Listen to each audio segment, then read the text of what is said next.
मित्रांनो, परमेश्वराने मनुष्याला बनवले, मात्र मनुष्याने खूप काही बनवून टाकले. जातपात, ऊच नीच, धर्म, भेदभाव हे सर्व मनुष्याने बनवले. आणि जेव्हापर्यंत जिवंत राहतो तोपर्यंत या सर्व गोष्टींमध्ये अडकलेला असतो आणि एक दिवस ही दुनिया सोडून जातो. मात्र जोपर्यंत या जीवनामध्ये तो जिवंत राहतो तोपर्यंत त्याला असं अजिबात वाटत नाही की रिकाम्या हाताने आलो होतो आणि रिकाम्या हातानेच आपल्याला परत जायचे आहे. सोबत काहीच घेऊन जायचे नाही. जोपर्यंत तो जिवंत राहतो ना तो स्वतः सुखी राहतो ना दुसऱ्यांना सुखी राहू देतो. तर मित्रांनो, आजची कहाणी देखील काहीशी अशीच आहे. एक दलित घरातला मुलगा ब्राह्मणाच्या घरी जातो. त्याला खूप तहान लागलेली असते तर तो पाणी मागतो. ब्राह्मणाची एक सुंदर 18-20 वर्षांची मुलगी असते. ती मुलगी त्याला पाणी घेऊन येते आणि त्याची तहान भागवते. मात्र याच पाण्यामुळे यांना आयुष्यामध्ये इतका मोठा तोटा सहन करावा लागतो. त्या मुलाचा हात तोडून टाकण्यात येतो आणि त्या मुलीला देखील याची खूप मोठी शिक्षा भोगावी लागते. तर नक्की काय आहे प्रकरण, काय घडले होते, संपूर्ण कहाणी सांगणार आहे. बस व्हिडिओ शेवटपर्यंत बघा. तर मित्रांनो, ही घटना घडली आहे बिहारच्या बक्सर जिल्ह्यामध्ये. राम अवतार नावाचा एक व्यक्ती असतो जो की 20 वर्षांपासून एका ब्राह्मणाच्या घरी काम करत होता. अगदी इमानदारीने काम करत होता. तो व्यक्ती एका दलित कुटुंबातील होता. तर हा व्यक्ती एक वेळेस आजारी पडलेला असतो. तर आपल्या नौजवान मुलाला बोलतो की बेटा, जा त्यांच्याकडून माझ्या कामाचे पैसे घेऊन ये, मला गोळ्या औषधे देखील घ्यायचे आहे. त्याचा मुलगा लगेच वडिलांची आज्ञा पाळतो, आपली सायकल उचलतो आणि त्यांच्या घरी जाऊन पोहोचतो. घर खूप मोठं असतं, आलिशान असतं, सर्व काही शानोशौकत असतं, चांगली जमीन जायदाद असते. त्या मुलाचे वडील त्या ठिकाणीच चांगले प्रामाणिकपणे काम करत होते. तर हा मुलगा त्यांच्या घरी जेव्हा जातो आवाज देऊ लागतो, मात्र त्याला कोणीही उत्तर देत नव्हतं. तर हा मुलगा आवाज देत देत त्यांच्या घराच्या ओट्यावरती चढतो, गॅलरीमध्ये जातो. गॅलरीमधून दरवाजामध्ये जाऊन पोहोचतो.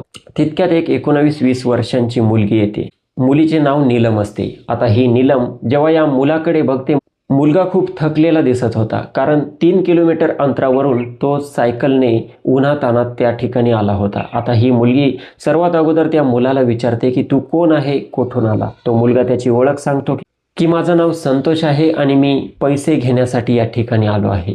घरात आणखी कोणी नाहीये का. आता ती मुलगी जेव्हा पैशांचा विषय ऐकते, नीलम संतोषला बोलते की नाही, घरामध्ये आज कोणीही नाहीये. तर हा संतोष बोलतो, इतक्या दूरवरून आलो आहे, पुन्हा माघारी देखील जायचं आहे, ऊन लागलेलं असतं, थकलेला असतो सायकल चालवून. तर तो बोलतो की मला एक ग्लास पाणी मिळेल का. तर ही नीलम बोलते ठीक आहे, मी तुमच्यासाठी पाणी घेऊन येते. त्या ठिकाणी बाहेर नळ देखील होता, टाकी होती. नीलम सांगू शकत होती की त्या नळावरून पाणी पी, मात्र तिने तसं केलं नाही. तिला वाटले की फ्रीजमधील थंड पाणी या मुलाला द्यावं, म्हणून ती आतमध्ये जाते. फ्रीजमधून थंडगार पाण्याची बॉटल घेते, एका ग्लासमध्ये पाणी ओतते आणि या मुलाकडे आणून देते. आता मुलगा हे फ्रीजचं थंड पाणी बघून खूप आनंदी होतो आणि त्या ठिकाणी पाणी पिऊ लागतो. मात्र जसं हा पाणी पित असतो तितक्यात त्या मुलीचे 2 भाऊ येतात. एकाचं नाव होतं अमन आणि दुसऱ्याचं नाव होतं अनिरुद्ध. आता हे मुलं जसे येऊन बघतात तर एक कोणीतरी परका मुलगा आहे, तो त्यांच्या बहिणी समोर उभा आहे आणि ऐटीमध्ये उभा राहून त्यांच्या बहिणीसमोर पाणी पित आहे. त्यांच्या बहिणीच्या हातातून त्याने ग्लास घेतला आहे. एवढं सर्व बघून हे दोनही मुलं प्रचंड चिडतात आणि त्या ठिकाणी जाऊन काहीही न बोलता, काही न विचारता त्या मुलाची बेदम मारहाण करू लागतात. तो मुलगा, त्याला सुरुवातीला कळतच नाही की माझ्यासोबत हे असं का होतंय. मुलगा विचारत होता की तुम्ही मला का मारताय, मात्र ते मुलं त्याला भयंकर अगोदर मारून घेतात आणि त्यानंतर बोलतात की तुझी हिंमत कशी झाली आमच्या बहिणीसमोर येऊन उभं राहण्याची आणि तिच्या हातातून पाण्याचा ग्लास घेण्याची. आता त्या मुलाला देखील त्याची चूक समजत होती. तो मुलगा बोलत होता की ठीक आहे, माझ्याकडून चूक झाली, मात्र मला मारू नका. तरी देखील अमन आणि अनिरुद्ध त्या ठिकाणी थांबले नाही. त्यांनी त्याला इतकं मारलं की त्या मारामध्ये त्याचा हात देखील पूर्णपणे तुटून गेला. मुलगा फक्त ओरडत राहिला. आता एवढं सर्व होत असताना ती जी मुलगी होती नीलम, हिला ते सहन होत नव्हतं. घरामध्ये तिची म्हातारी आई होती, त्या आईला ती बोलावून घेते. तर तिची आई देखील येते, बघते तिचे 2ही मुलं त्या गरीब मुलाला खूप मारत आहे. ती आई त्यांना थांबवते आणि विचारते नक्की काय झालं. तर संतोष सांगतो की मी राम अवतारचा मुलगा आहे, त्यांची तब्येत ठीक नव्हती म्हणून पैसे घेण्यासाठी आलो होतो, तर हे लोक मला मारत आहे. आता ते लोक त्या ठिकाणी थांबले होते. संतोष भयंकर घाबरला होता. तो तसाच त्या ठिकाणावरून मोडलेला हात घेऊन पळ काढतो. आपली सायकल देखील त्याच ठिकाणी सोडून देतो आणि तसाच उन्हातान्हात आपल्या घरी जाऊन पोहोचतो. त्याचे वडील राम अवतार हे आजारी होते, तर झोपले होते. आपल्या मुलाची अशी दशा बघून त्यांचा आजार देखील दूर पळतो. त्यांना सुचत नाही की हे मुलासोबत काय झाले.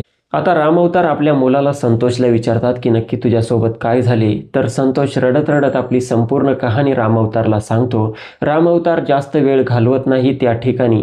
त्याला लवकरात लवकर हॉस्पिटलमध्ये घेऊन जाण्यात येतं आणि त्याची ट्रीटमेंट सुरू होते. डॉक्टर संतोषच्या हाताला प्लास्टर वगैरे करतात आणि संध्याकाळी त्याला डिस्चार्ज देण्यात येतो. तर राम अवतार, त्यांची पत्नी हे दोघे आपल्या मुलाला घरी घेऊन येतात आणि घरी आल्यानंतर जो राम अवतार असतो हा तोंड पाडून बसलेला असतो. त्याची पत्नी त्याला बोलत असते की काय झाले, इतके तुम्ही निराश बसलेले आहे.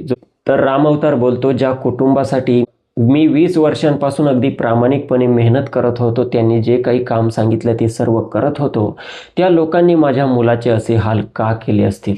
राम अवतारची पत्नी बोलते, मग पोलीस कंप्लेंट करायची का. राम अवतार बोलतो, नाही, पोलीस कंप्लेंट नाही, तर मला त्यांच्या घरी जाऊन विचारावं लागेल की तुम्ही माझ्या मुलासोबत असं का केलं. आता ती रात्र कशी तरी जाते. दुसरा दिवस उगवतो. सकाळी हा राम अवतार आपल्या घरातून निघतो आणि सरळ त्यांच्या घरी जातो. कुटुंबाचा मुख्य व्यक्ती असतो, ज्याचं नाव असतं आनंद.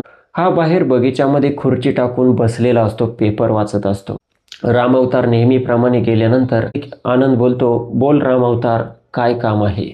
आता राम अवतारच्या तोंडातून अगोदर तर शब्दच निघत नाही. आनंद जवळ त्याची 2 मुलं अमन आणि अनिरुद्ध देखील उभे असतात आणि नीलमने देखील बघितलं होतं की तो जो मजदूर आहे, ज्याच्या मुलाला काल तिच्या भावांनी मारले, तो या ठिकाणी आला आहे. तर ती तिच्या आईला सांगते. तिची आई देखील खिडकीमध्ये येऊन उभी राहते. सर्व लोक या राम अवतारकडे बघत असतात. आता आनंद बोलतो की काय झालं राम अवतार, तुला पैसे पाहिजे आहे का. राम अवतार बोलतो की पैशांची तर मला गरज आहेच, मात्र मी हे विचारण्यासाठी आलो आहे की काल तुम्ही माझ्या मुलासोबत हे असं केलं, त्याला इतकं मारलं, त्याचा हात तुटला, नक्की त्याची काय चूक होती. तर आनंदचे यावरती जे उत्तर आले हे आणखी भयानक होते. आनंद राम अवतारला बोलतो की राम अवतार, तू मागच्या 20 वर्षांपासून आमच्या या ठिकाणी काम करत आहे, मात्र तुझी आजपर्यंत हिंमत झाली नाही की येथून पुढे होण्याची, घरापर्यंत येण्याची. मात्र तुझ्या मुलाला ती समज नव्हती आणि त्याची शिक्षा त्याला दिली आहे, त्याला आम्ही शिकवण दिली आहे.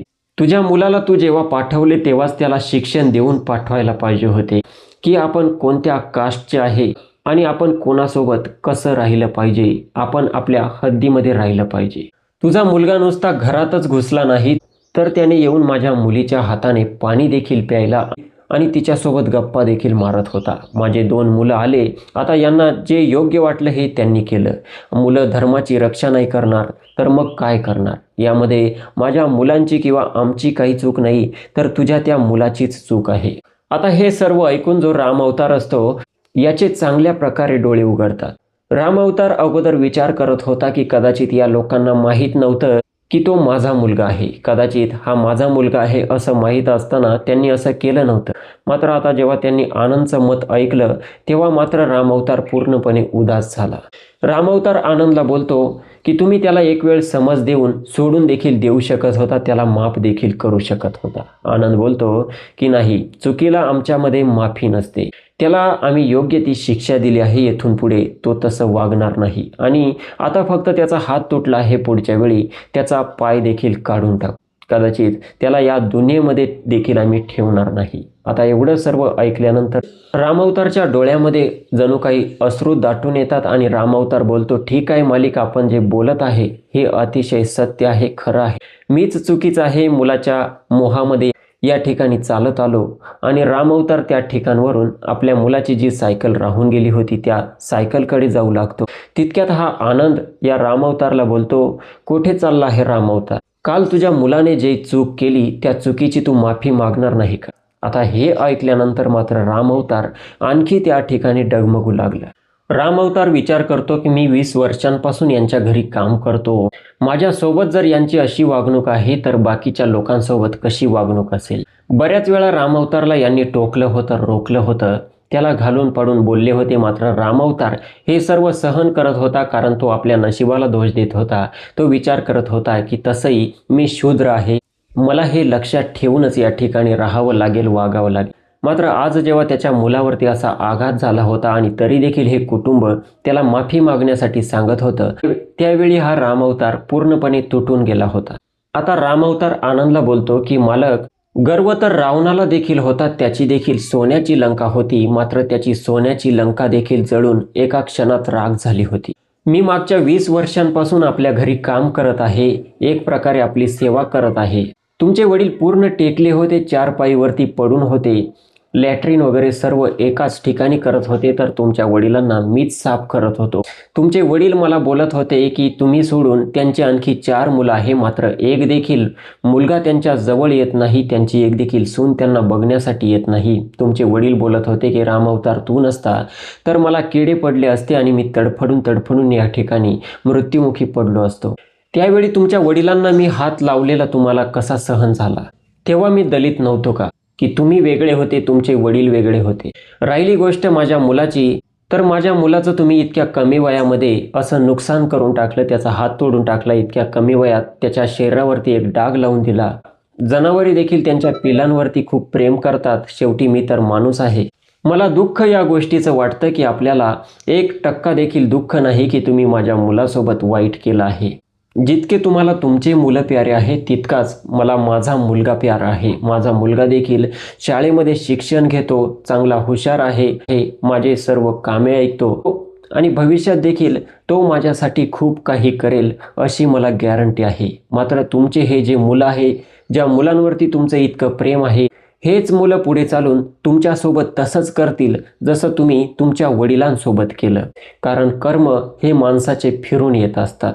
एवढं बोलून रामावतार तेथून सायकल घेऊन आपल्या घरी निघून जातो. घरी गेल्यानंतर त्याची पत्नी जेव्हा विचारते की त्या ठिकाणी काय झालं, तर रामावतार आपल्या पत्नीला बोलतो की नको विचारू त्या ठिकाणी काय झालं, कारण एका आईचं काळीज इतकं मजबूत नसतं की सर्व काही ऐकून घेईन आणि सर्व काही तिला सहन होईल.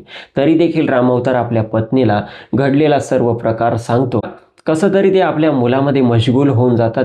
इकडे यांचा नाद ते कायमस्वरूपी टाकून देतात. रामावतार त्या ठिकाणचं काम वगैरे सर्व सोडून देण्याचा निर्णय घेतो. आता ती रात्र जाते, दुसरा दिवस उगवतो. दुसऱ्या दिवसाची सकाळ असते, तर त्यांच्या घरासमोर एक स्कूटी येऊन उभी राहते. त्या स्कूटीवरून एक मुलगी उतरते. जी संतोषची आई असते ही बघते की स्कूटीवरती एक सुंदर मुलगी उतरली आहे, ही नक्की कोण आहे आणि आपल्या घरी का येत आहे. ही मुलगी जेव्हा यांच्या घरी येते, संतोषची आई विचारते की बोला, आपल्याला कोण पाहिजे आणि आपण येथे कशासाठी आले आहे. तर मुलगी सांगते माझं नाव नीलम आहे आणि मी संतोषला भेटण्यासाठी आली आहे, त्याला बघण्यासाठी आली आहे. आता संतोषची आई या नीलमला बोलते की तू या ठिकाणी कशासाठी आली आहे, माझा मुलगा जिवंत आहे की मेला आहे हे बघण्यासाठी आली आहे का. तर नीलम बोलते जे काही झालं त्याबद्दल मला खूप दुःख आहे आणि हेच सांगण्यासाठी मी या ठिकाणी आले आहे, मला फक्त एकदा संतोषला बघू द्या. तर ह्या संतोषच्या आईला वाटते की ही मुलगी या ठिकाणी आली आहे, हे जर तिच्या घरच्यांना समजलं तर आणखी मोठा प्रॉब्लेम होईल. यावेळी ते आम्हाला देखील सोडणार नाही त्यामुळे, आणि ही मुलगी देखील ऐकत नाहीये, जिद्द करत आहे.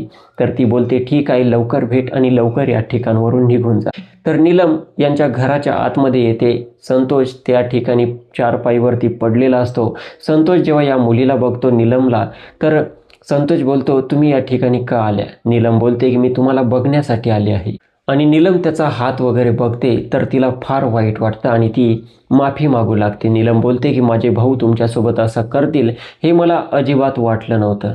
जो संतोष असतो हा बोलतो की ठीक आहे, जे झालं ते झालं, मीच हद्द पार केली होती, मला या वयामध्ये समज नव्हती, मी देखील स्वतःला इतर मुलांप्रमाणे समजत होतो, मी हे विसरून गेलो होतो की मी एक शूद्र आहे. आता हे सर्व ऐकून जी नीलम असते, ही नीलम देखील अतिशय हुशार असते, अतिशय चंचल असते. हिच्या घरच्यांच्या व्यतिरिक्त ही मुलगी असते. तर नीलम संतोषला बोलते की हे शूद्र ब्राह्मण वगैरे हे सर्व माणसांनीच भेदभाव बनवले आहे आणि हे भेदभाव शिक्षणाने नाहीसे होत असतात, कारण आपल्या देशात अजूनही खूप अज्ञानता आहे, अशिक्षितता आहे. आता या मुलीचं, नीलमचं हे बोलणं, हे विचार संतोषच्या मनावरती घर करतात, मनावरती कोरल्या जाते. संतोष हे बोलणं आत्मसात करून घेतो आणि तिला बोलतो की तुम्ही खूप चांगलं बोलता, तुमचे विचार खूप ग्रेट आहे आणि तुम्ही जे बोलत आहे ते खरंच आहे. तुम्ही या ठिकाणी आलात, मला खूप आनंद झाला. मात्र आता लवकर या ठिकाणावरून जा. तुम्ही जितक्या समजदार आहे तितके समजदार तुमच्या घरचे लोक नाहीये. नीलम पुन्हा एकदा संतोषची माफी मागते. नीलम त्या ठिकाणावरून चालली जाते. मात्र आता जसे 2-3 दिवस होतात, 2-3 दिवसानंतर ही नीलम पुन्हा संतोषच्या घरी येते आणि संतोषला भेटते, संतोषसोबत बोलते, संतोषची तब्येत विचारते. आता हळूहळू संतोष ठीक होऊ लागला होता. मात्र ही नीलम आता नेहमीच 4-5 दिवसातून 8-15 दिवसांतून या संतोषच्या घरी येऊ लागली होती आणि संतोषला देखील या नीलमची आता सवय लागली होती. संतोष देखील नीलमची वाट बघू लागला होता आणि हळूहळू या नीलममध्ये आणि संतोषमध्ये मैत्री देखील झाली होती. आता यांचं वय देखील तसंच होतं. संतोष ग्रॅज्युएशनच्या लास्ट इयरमध्ये शिकत होता. मुलगी 19 वर्षांची होती. मात्र या नेहमीच्या भेटींमुळे या संतोषचे जे आईवडील होते रामावतार आणि त्याची पत्नी हे आता घाबरू लागले होते. यांना वाटत होते की ही मुलगी सतत संतोषकडे येत आहे, यांच्यामध्ये बोलणं चालणं होत आहे. जर या मुलीच्या घरच्यांना समजले तर मात्र यावेळी ते संतोषला तर काय मात्र आम्हाला देखील सोडणार नाही. तर रामावतार आणि त्याची पत्नी संतोषला समजावून सांगतात की बेटा या मुलीला आता भेटणं बंद कर आणि त्या मुलीला देखील समजावून सांगण्यात येतं. आता ही मुलगी जेव्हा कधी संतोषला भेटण्यासाठी येत होती, संतोषचे आईवडील हे तिला संतोषला भेटू देत नव्हते. ती मुलगी निराश होऊन त्या ठिकाणावरून निघून जात होती. असं करता करता आता या गोष्टीला 10 वर्ष उलटून गेले होते आणि या 10 वर्षांमध्ये जो आनंद होता, जे नीलमचे वडील होते, भाऊ वगैरे होते, यांच्यामध्ये खूप काही घडून गेलं होतं. या 10 वर्षांमध्ये नीलमचे जे वडील होते आनंद, यांना लकवा मारला होता. हे एकाच ठिकाणी बेडवरती पडून होते. यांना नीट बोलता देखील येत नव्हतं. हातपाय पूर्णपणे वाकडे झाले होते आणि जे नीलमचे 2 भाऊ होते, या दोघांचे लग्न झाले होते आणि हे आपल्या आईवडिलांमधून बाजूला राहू लागले होते. आपल्या पत्न्यांमध्ये खुश होते आणि जेव्हा कधी त्यांना कसली कमी पडायची ते आपल्या वडिलांना, आईला धमकी देत असायचे आणि त्यांना जमीन विकण्यास मजबूर करत असायचे. जमीन विकून त्या पैशांवरती ते मजा करू लागले होते. आता त्यांना काही घेणं देणं नव्हतं त्यांच्या आईवडिलांसाठी आणि ज्या नीलमसाठी त्यांनी त्या संतोषचा हात तोडला होता, त्या नीलमसोबत देखील त्यांना काही घेणं देणं राहिलं नव्हतं. कारण नीलमचं वय आजच्या डेटला 30 वर्ष झालं होतं, तरी देखील या मुलांनी तिच्या लग्नाचा देखील विचार केला नव्हता आणि तिला बघणारं दुसरं तिसरं कोणीही नव्हतं. तिचे वडील हे आता पूर्णपणे आजारी होते आणि तिची जी आई होती ही म्हातारी होती. तर नीलमसाठी स्थळ देखील कोण शोधणार आणि तिचं लग्न तरी कोण करणार, म्हणून ही नीलम आता पूर्णपणे उदास राहू लागली होती. घरामध्येच रडत राहायची, आपल्या नशिबाला दोष देत राहायची. हा आनंद रामावतारला बोलला होता की माझ्या मुलांनी धर्माचे रक्षण केले होते, मात्र त्याची मुलं आज त्याचे देखील रक्षण करू शकत नव्हते, त्यांच्या वडिलांचे देखील रक्षण करू शकत नव्हते.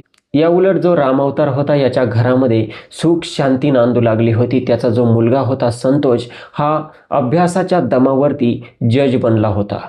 तर असंच एक दिवस ही नीलम एका हॉस्पिटलमध्ये आपल्या आईवडिलांसाठी गोळ्या औषधे घेण्यासाठी आली होती. तर त्याच ठिकाणी हा संतोष देखील आपल्या सरकारी कारमधून उतरला होता. आता जसा तो उतरतो, तो समोर बघतो तर त्याला नीलम दिसते. आता नीलमला चांगला तो ओळखत होता, चांगली 10 वर्षांपूर्वी मैत्री होती. तर संतोष कसलाही विचार न करता या नीलमला आवाज देतो. नीलम जेव्हा बघते की हा संतोष आहे, जज बनलेला आहे, ती खुश होऊन त्याच्याकडे पळत जाते आणि त्याच्यासोबत बोलू लागते. आता दोघे एकमेकांच्या डोळ्यामध्ये बघतात. तर नीलमला हे सर्व बघून अश्रू अनावर होतात आणि त्यानंतर हा संतोष तिला विचारतो की आणखी काय हालचाल आहे. तर ही नीलम बोलते की हालचाल काही नाही, बस आता जगत आहे. मात्र तुमचं खूप चांगलं झालं, तुम्ही आता जज बनले आहे. संतोषला जज बनून लगभग 2 वर्ष झाले होते आणि नीलम त्याचं अभिनंदन करत होती. संतोष बोलतो की अभिनंदनचे पात्र तर तू आहे. तूच त्या दिवशी माझ्याकडे आली होती मला भेटण्यासाठी आणि बोलली होती की या समाजामध्ये जे काही ऊच नीच, जातपात, धर्म वगैरे जे सुरू आहे हे फक्त एकाच गोष्टीने मिटू शकतं आणि ते म्हणजे ज्ञानाने आणि शिक्षणाने. आणि तीच गोष्ट माझ्या मनाला इतकी लागली की मी इतकं ज्ञान घेण्याचा प्रयत्न करत राहिलो, फक्त शिकत राहिलो आणि शिकता शिकता या मुक्कामावरती येऊन पोहोचलो. मी आता जज बनलो आहे. यामध्ये मला माझं कौतुक नाही तर मला तुझं कौतुक आहे. आता एवढं सर्व ऐकून नीलमला देखील काहीसं आपलंसं वाटू लागतं. नीलम बोलते, मग तुम्ही या शिक्षणामध्ये इतके अडकून गेला की 10 वर्षांपासून तुम्हाला माझी आठवण देखील आली नाही. आता जो संतोष असतो हा शर्मेने खाली मान घालतो. हा बोलतो की तूच मला भेटण्यासाठी आली नाही आणि मी तुला भेटण्यासाठी त्या ठिकाणी येऊ शकत नव्हतो. तर नीलम बोलते की मी तुमच्या घरी सतत येत असायचे, मात्र तुमचे आईवडील मला त्या ठिकाणावरून हकलून देत असायचे. ते तुम्हाला भेटू देत नव्हते. ते बोलायचे की संतोष घरी नाही आहे, मात्र मला बाकीकडून लहान मुलांकडून समजत होते की संतोष घरामध्येच आहे. आता जो संतोष असतो हा नीलमकडे बघून बोलतो की मग मी काय करणार? तुझ्या भावांचे, तुझ्या वडिलांचं आणि तुझ्या चुलत्याचं इतकी भीती होती की त्या भीतीमुळे मला त्या ठिकाणी शांत राहावं लागलं. माझ्यासाठी नाही तर माझ्या आईवडिलांसाठी. कारण आईवडील बोलायचे की हे संपूर्ण कुटुंबाला संपवून टाकतील. नीलम बोलते, ठीक आहे, काही हरकत नाही, मात्र आता तू इतका मोठा बनला आहे की मला तुझ्यासोबत बोलायला देखील संकोच वाटत आहे. मला वाटत आहे की मी कुठे तुझा वेळ तर खराब करत नाहीये ना. संतोष बोलतो, मी इतका देखील VIP नाहीये आणि मी जो काही आहे माझ्या आयुष्यामध्ये तुझ्या प्रेरणेमुळे आहे आणि माझ्या आईवडिलांच्या संस्कारामुळे आहे, त्यांच्या शिकवणीमुळे आहे. आता मित्रांनो, यांच्या दोघांमध्ये आधीपासून मैत्री झाली होती, चांगलं बोलणं चालणं होतं. एक प्रकारे नीलम ही संतोषवरती प्रेम करत होती आणि संतोष देखील या नीलमवरती प्रेम करत होता. मात्र अजूनपर्यंत संतोषने हे बोलून दाखवलं नव्हतं, कारण तो शूद्र आहे हे त्याच्या मनामध्ये एक प्रकारे हात मोडल्यापासून कोरल्याच गेलेलं होतं. आता दोघांमध्ये नंबर वगैरे एक्सचेंज झाले होते, दोघांमध्ये बोलणं चालणं होऊ लागलं होतं. असेच दिवस जात होते. पुन्हा हे एक दिवस ठरवून भेटतात आणि भेटल्यानंतर दोघांमध्ये प्रेमाच्या गोष्टी होऊ लागतात. तर हा संतोष या नीलमला बोलतो की तू माझ्यासोबत लग्न करू शकते का? नीलमला हे ऐकून डोळ्यातून अश्रू येतात, कारण नीलमच्या देखील तेच मनात असतं. नीलम आनंदाने संतोषच्या गळ्यात पडते आणि बोलते, हाच जन्म नाही तर पुढच्या 7 जन्मांपर्यंत मी तुझ्या सोबत राहू इच्छिते. आता नीलम आणि संतोष लग्न करण्याच्या तयारीला लागलेले असतात. मात्र हीच गोष्ट उडत उडत नीलमच्या भावांना समजते. अमन आणि अनिरुद्ध हे ऐकतात. दोघे एकत्र येतात आणि नीलम आणि नीलमच्या आईला धमकावू लागतात. ते बोलतात की भले आता तो मुलगा जज बनलेला असेल, मात्र तो आज देखील आमच्यासाठी तो आपल्यापेक्षा खालच्याच दर्जाचा आहे आणि हे लग्न आम्ही होऊ देणार नाही. आता एवढं सर्व ऐकल्यानंतर जी नीलम असते ही बोलते की मी आता काहीही झालं तरी त्याच्यासोबत लग्न हे करणारच आहे. हे ऐकल्यानंतर मात्र अमन आणि अनिरुद्ध आणखी भडकतात आणि या नीलमला घालून पाडून बोलू लागतात. नीलमला बोलतात की तू एक कुलद्रोहिणी आहे, नीच आहे, नालायक मुलगी आहे. नीलमला हे सर्व सहन होत नाही. नीलम बोलते, जर मी लग्न करायचं नाही तर मरून जायचं का? अमन आणि अनिरुद्ध बोलतात की तुझ्यासारख्या मुलीने जगून इज्जत घालवल्यापेक्षा मेलेलं केव्हाही चांगलं. आता एवढं सर्व बोलून धमकावून हे अमन आणि अनिरुद्ध त्या ठिकाणावरून निघून जातात. मात्र या सर्व गोष्टींचा परिणाम या नीलमवरती इतका भयंकर होतो की ही नीलम आपल्या घरातून बाहेर पडते. मार्केटमधून एक कीटकनाशकची बॉटल घेते. घरी येऊन निवांत त्या कीटकनाशक बॉटलचं सेवन करते आणि जेव्हा तिला वेदना होऊ लागतात, तिची आई तिच्या जवळ येते. तेव्हा खूप उशीर झाला होता. तिची आई विचारत होते की नक्की तुला काय झालं? तेव्हा नीलम तिच्या आईला सांगते की मी आता हिंमत हारली आहे, आता मी जगू शकत नाही आणि मला जगण्याची अपेक्षा देखील राहिली नाहीये. नीलम उलट्या करू लागते, तडफडू लागते. तर तिच्या आईला कळून चुकतं आणि ती नीलमला हॉस्पिटलमध्ये नेण्याचा प्रयत्न करू लागते. मात्र नीलमचे जे भाऊ असतात अमन आणि अनिरुद्ध हे सर्व बघत असून देखील ते जवळ देखील येत नाही. मरत असेल तर मरू द्या असा त्यांचा हेतू असतो. जी नीलमची आई असते ही शेजाऱ्यांच्या मदतीने नीलमला हॉस्पिटलमध्ये नेऊन पोहोचवते. मात्र हॉस्पिटलमध्ये नीलमला जेव्हा घेऊन जाण्यात येतं, डॉक्टर देखील हात वर करून देतात. डॉक्टर सांगतात की तुम्ही खूप उशीर केला आहे, आम्ही नीलमला वाचवू शकलो नाही. आता ही गोष्ट तिकडे जज साहेबांना देखील समजते. संतोष पटकन हॉस्पिटलमध्ये जाऊन पोहोचतो. त्याला माहिती मिळते की नीलमचा मृत्यू झाला आहे. संतोषला बघून नीलमची आई देखील खूप रडत असते. संतोष देखील नीलमच्या बॉडीकडे बघून भयंकर प्रमाणात दुःखी झालेला असतो आणि संतोष आपल्या डोळ्यांतून अश्रू टपकत आपल्या मनामध्ये पुटपुटत असतो की नीलम तू चुकीची होती. तू बोलत होती की शिक्षण, ज्ञान आणि विद्या हे सर्वांना एका लेवलमध्ये आणून ठेवते, मात्र तू पूर्णपणे चुकीची ठरली. हा विचार करत हा संतोष त्याच ठिकाणी खाली बसून ओक्साबोक्शी रडू लागतो. नीलमच्या मृतदेहाला शेवटचं बघून हा संतोष त्या ठिकाणावरून आपल्या घरी येतो. नीलमचा तिकडे अंतिम संस्कार करून टाकण्यात येतो. मित्रांनो, जर भेदभाव नसता, उच नीचचा जर काही फरक नसता, तर कदाचित नीलम आज या जीवनामध्ये सर्वाइव्ह करत असती, जिवंत असती. काय माहीत, ती संतोष जयसोबत अगदी आनंदाने आपलं जीवन देखील जगत असती. मात्र हेच सत्य आहे, प्रत्येक वर्षी हजारो लोक आपल्या प्रेमाची अशा प्रकारे कुर्बानी देत असतात. मात्र समाजाला याबद्दल काहीही फरक पडत नाही. मित्रांनो, ही होती कहाणी. ही कहाणी ऐकून तर आपण नक्कीच निशब्द झाला असाल, तरी देखील 2 शब्द कमेंट बॉक्समध्ये मांडू शकता. हे व्हिडिओ आवडला असेल तर लाईक करा आणि असेच व्हिडिओ नेहमी बघत राहण्यासाठी स्वप्नील क्राईम टॉक्स या यूट्यूब चॅनलला सबस्क्राईब करा. भेटूया पुढच्या व्हिडिओमध्ये. जय हिंद, नमस्कार.